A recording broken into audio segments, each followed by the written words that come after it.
It's very hard to attract good investors, good partners. So it's absolutely essential that First Nations begin to develop stable governance. They need to try to stabilize their First Nation governance to ensure that there's continuity from election to election. The reality is, no matter what government you have, if everybody was working, we'd have our independence. The individual would have their independence. Would you like to make all your own decisions financially and how your community is administered? Absolutely. What we need to do is implement those rights, assert our jurisdiction or our authority on our homelands. There's a way to do it. And the first step in doing this is self-governance. A lot of people are afraid of it. I'm saying jump right in, guys. If we're going to be participating in the economy, we have to be in a position to be the key players, key participants in the economy. So what that means then, we should be the ones to benefit from all the wealth that is being created on our homelands. And that's the thrust of my message. If you don't want to learn the easy way, learn the hard way. But jump in. Don't wait. The longer you wait, all you're doing is prolonging the agony that we're going through. And then that way, I think we'll guarantee a bright future for all of us, not only for First Nations, but for everybody with what is now known as Ontario and Canada. Of course, Burnt Christmas, that took us from the beginnings of a First Nation that had very little to begin with, but went through a staged process of becoming a very successful First Nation. The one commonality of those two types of systems, communism and capitalism, is the fact that they barter, trade money. Goods are sold for money. Everything is about money. So we said to ourselves, well, we're going to do that too. Unfortunately, the days of exercising our treaty rights to bring in fish and pelts and all that are no longer viable for our particular community. And we said we have to find a way to get the almighty dollar. So we embarked upon a road in the early 90s. We first said to ourselves, okay, what's the theory? What are we going to do in the long term? What's our long-term plan? So we're going to embrace globalization. We're going to embrace the market system. If you have extra revenue that's beyond government, you can look at cultural programs, language programs, programs that aren't funded by the government of Canada. You can look at building a school. You know, my community, I know I jokingly said it, but I was serious. 2064 is when we were eligible for a school. With the revenue we generated, we built a school within a year of saying we want a school. We invested then with our education system, and then we invested in reintroducing the language to our young people.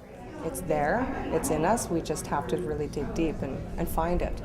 And those are key components to any kind of governance or any kind of economic development within our own people and our own nations. And I know a lot of people are searching for that identity, like I was. Proceed. If we don't know who we are, how are we going to have a good governance structure if we don't even know where to start and where to go and where it's going to end? All this starts to create that wealth, not financial wealth, but also community wealth, knowledge wealth of who we are as a people.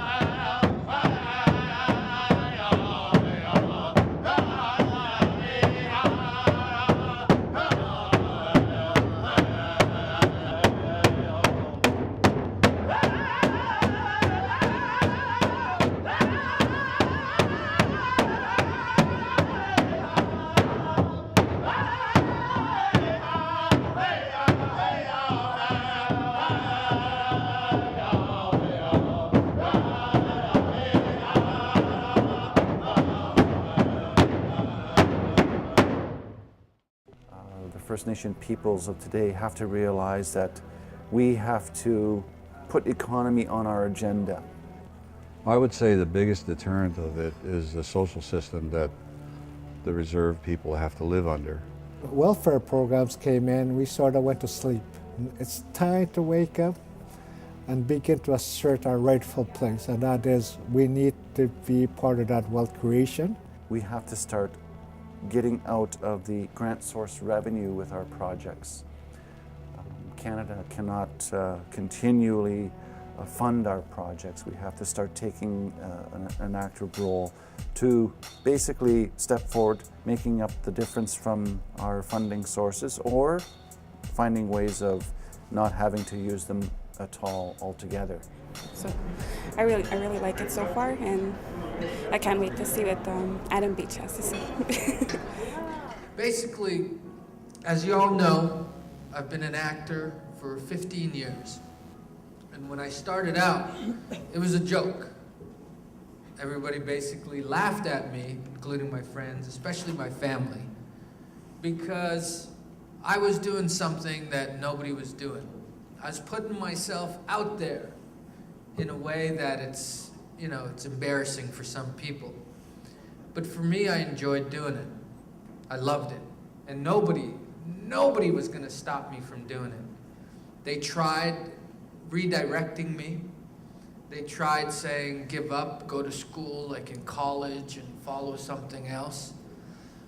But for some reason, for me, it was my outlet to be free. It was my choice. And it was the first time that I was able to say to myself, this is something that I control. This is something that I do, and nobody else can change that. Well, you know, a lot of people, when I talk to them and they see me now, they see this Hollywood Indian. And I can't stop them from having that look into fame and seeing me as a success story. When really I'm still like that 14-year-old kid. I still have the dream of working in films and creating characters. But at the same time, I will never change. I will never disassociate myself from who I was growing up. So that pain and anger is still there from growing up, but it doesn't own me, it doesn't control me. But I use it as my security and my safety and my strength, because that keeps reminding me that I have something to share with people, and that's my experience, and hopefully that experience will help other people who are in that same situation as I was as 14, but can't climb the ladder as I did as Adam Beach.